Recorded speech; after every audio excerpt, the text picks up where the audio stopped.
What's good, YouTube? It's your boy Smooth back again with another video. This one is by WrestleMania, 10 WWE heel turns that were justified. There are a few. Now, a heel turn, in a sense, is when a character goes from good guy to bad guy. Regardless of the reasoning, that's kind of what makes a heel. Sometimes back in the old era, in the Vince era, he would make bad guys turn bad guy just for the sake of bad guy and make stupid decisions that didn't make sense. Crime Time shouldn't have split up. Enzo Amore and Big Cass shouldn't have split up, just to name a few. But some that are justified, Kevin Owens, even though what he's doing is messed up, he's justified. Becky Lynch on Charlotte, I believe that's a justified one. There's a few more that he's gonna probably get into in this one, but this looks like it's gonna be fun. Before we dive in, make sure you leave a like, subscribe if you love the Smooth Squad family, ring the notification bell so you don't miss out on other content. Let's hop into the video. I get spit on, I get disrespected, and I'm Drink water. sick of it. 10 WWE heel turns that were actually justified. Be sure to subscribe and hit that notification bell for daily wrestling videos, and follow us on Facebook for exclusive lists. Number 10, Becky Lynch. A WWE's grand idea for the Becky Lynch versus Charlotte Flair feud in 2018 did not Lynch work. as the heel. Fans the issue here was loved that Lynch, her. despite being a heel, had every right to be furious with her former best friend. Initially, the match set for SummerSlam in 2018 was Lynch versus Carmella for the SmackDown Women's title. However, Flair was inserted into the match, and this naturally caused a rift. In the match itself, Lynch was seconds away from winning the title before Flair decided to take advantage and win the match herself. Lynch snapped after the match, and she received a thunderous pop as her actions were somewhat warranted. WWE tried to get the fans to boo Lynch, but the more promos Lynch cut, the more her motivations made sense. And eventually, after a few months, Lynch became arguably the most over name in the entire company. Number 9, The Rock. If the fans are literally chanting for a wrestler to die, then maybe, maybe that wrestler is justified in turning against them. This was the case with The Rock, as the fans didn't just resent him as a babyface in 1997, they loathed him and decided to greet him with chants of "Die Rocky Die." The Rock would join forces with the Nation of Domination, and his first promo as a heel explained that it was all about respect, and the fans had shown him nothing but hate and disdain. During his heel run, The Rock's work was so incredible that he managed to turn the fans into The Rock's favor. And just a few years later, the Great One would be one of the most popular babyface acts in all of pro. No, but if I come out with a character and you hate on me like that, to that extent, of Die, whatever my name is, Die, I'm coming after y'all too. But the billion-dollar princess Stephanie McMahon had a rough end to the 90s. McMahon was abducted and held hostage by The Undertaker, and it was even revealed that her own father, Vince McMahon, was behind the whole ordeal in order to gain leverage over his nemesis, Stone Cold Steve Austin. But hold on. In late 1999, Triple H would enter into a feud with Mr. McMahon, and Stephanie would be right in the middle of the bad blood. In a shocking twist, Stephanie would side with Triple H at the 1999 Armageddon pay-per-view, and it would transpire that her and the game had been plotting to take over WWE.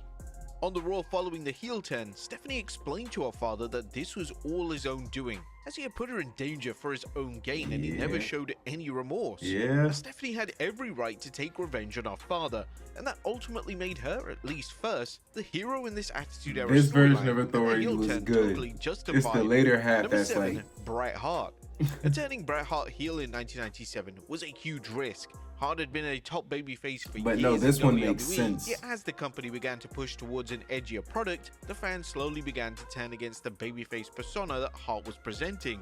The heel turn officially went down at WrestleMania 13 as the crowd decided that Stone Cold Steve Austin was their new babyface, and Hart was a casualty of this new fan allegiance. Hart decided to turn verbally against the fans, and Hart was justified for this, as Austin had been making his life hell, so why on earth would his fan base decide that Austin was in the right and Hart was suddenly the bad guy? Now this heel turn could have flopped, but thankfully Hart delivered one of the most underrated heel runs of all time. He was a credible heel, and everything he said had weight and justification. Number 6, Chris Jericho. This is Chris another good Jericho one was in a too. weird place in the first half of 2008. Jericho returned in 2007 as Bro, babyface. I remember him coming back, and I'm like, presentation and character. Jericho say the would be same inserted into Jericho. a feud with Shawn Michaels and Batista. I And despite despise HBK this man, basically bro. tricking the fans and the roster into thinking he was legitimately injured, the majority still supported HBK's questionable actions. At the time, Jericho and HBK had become close friends on did TV fake an when it was injury, uncovered like, an ad. That's alright. he had been gaslighting everyone. Jericho was devastated.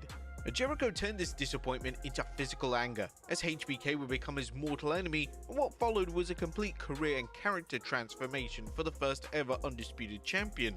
Jericho would begin to cut slow, intricate promos, and he would even wear a dark suit to showcase that the Jericho of old was no more, and this was a new version of Jericho he would talk that we're all slower. witnessing. Number 5, CM Punk. Fans of CM Punk in 2012 were incredibly critical of his booking, and rightly so. Punk was the reigning WWE champion, and he would often play second fiddle to John Cena, which completely devalued Punk and what was supposed to be the top prize in WWE. Punk would never main event pay-per-views, and WWE would always favor Cena over Punk. This even occurred when Punk vs Daniel Bryan at Over the Limit show couldn't main event over a war-worthy Cena vs John Laurinaitis matchup. In the summer of 2012, specifically Raw's 1000th episode, Punk decided that now was the time to take center stage. He'd lay out The Rock on Raw, and his justification was that he wasn't being respected by the company, and it was hard to disagree. Punk and Cena would then rekindle their feud, and as always, the two created utter magic and produced some of the most celebrated matches of the respective era. Number 4, Bayley. Bayley's main roster run didn't get off to the best of starts. He didn't know Vince how to McMahon book her at struggled all. with her babyface presentation, and it didn't take long for the fans to begin to turn on her completely. In 2019, it was decided that now it was a time to try Bayley as a heel. This was a long time coming, and it was badly needed to save Bayley's run on the main roster. Bayley would justify the heel turn by saying that she was simply siding with her best friend Sasha Banks, and this was an interesting approach to take with a heel turn, as both characters were wrestlers and felt justified by their actions. The former WWE Women's Champion would explain the heel turn during an interview with Fox 5 Atlanta. Nothing's changed. I know a lot of people are asking about my actions lately, but do you have a best friend? Would you do anything for your best friend? That's what I've been doing. Sasha Banks is literally my best friend, the best person I've ever met in my whole life, and I would do anything for her. And if anybody has a problem with her, I just have to be there for her and be by her side. And that's all I'm doing. I'm a champion. Kids look up to me. I'm a role model. Additionally, a babyface that fans are actively turning against usually have a solid reason for changing their attitude towards the audience, and this was most definitely the case here. Number 3, Lita. Now in 2005, WWE decided to take Lita's character in a brand new direction. Lita would join forces with Edge, and together the two would run rampant over the Raw brand. To get to this angle, WWE would have Lita turn heel, and this meant that she was going to have to turn on a demented husband, Kane. Kane had done a number of illegal and disgusting things to Lita in 2005. They were somehow on good terms, and it was almost as if Lita had forgiven all the sinister acts. However, when Lita cost Kane's match against Edge, it was revealed that Lita was waiting for the perfect moment to strike. WWE tried to paint Lita as the villain in the story, but it really didn't work. Lita managed to get extremely over as a heel, but this was mainly down to a real-life affair with Edge, as Lita would cheat on Matt Hardy, and when this became public knowledge, Lita became public enemy number 1. She became even more. Number 2, Kevin Owens. One of the key elements of the Triple H era is to focus on continuity, and this was seen with Kevin Owens as Owens decided to turn on Randy Orton and Cody Rhodes due to their positive relationship with the Bloodline. Owens would point out that the Bloodline had tried to end his career for years, and now that his good friends were siding with them, he saw this as a true spit in the face. Owens was spot on with this character motivation, and it would have made zero sense for Owens to simply continue as a beloved babyface despite notable side characters not sharing the same morals. WWE handled the Owens heel turn to perfection. Bringing back the winged eagle, oh my god. Were able to logically justify when they decide to side with the Bloodline, and this allowed the fans to decide who KO was right with his reasoning. Which was always a good place to be. It's just what he was doing was fucked up. And number 1, Drew McIntyre. Drew McIntyre's gradual drift into one of WWE's I can see this being number 1. Absolute joy to watch.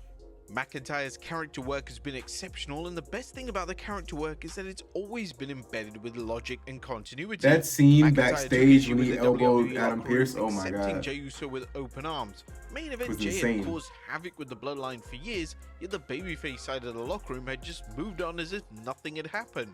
Everything that McIntyre was saying had a ton of weight, and even the most casual fan could understand why McIntyre was slowly turning to the dark side. This continued into subsequent feuds with Seth Rollins and even CM Punk, as McIntyre's motivations were always based in established continuity, and this was a significant factor in McIntyre's character. The trolling that Drew McIntyre started to do was crazy. But there you have it. There you guys have it. That is a agreeable list. I feel like everybody on here was justified. I was confused with Lita at first because I thought she was referring to her, the affair stuff, but I forgot she turned heel, kind of, not even really heel, but she was like almost a tweener at that point. So, I mean, yeah, these all make sense. There's a lot more that you can definitely put on this list because there's a lot more throughout history who've just in general had justified heel turns because of the other character doing something, attacking them from behind, or holding them down in a sense. So this was enjoyable. Hopefully you guys enjoyed this. Leave down in the comments what you want me to react to next. Tear Smooth out. I'm gonna need you to subscribe, my nigga.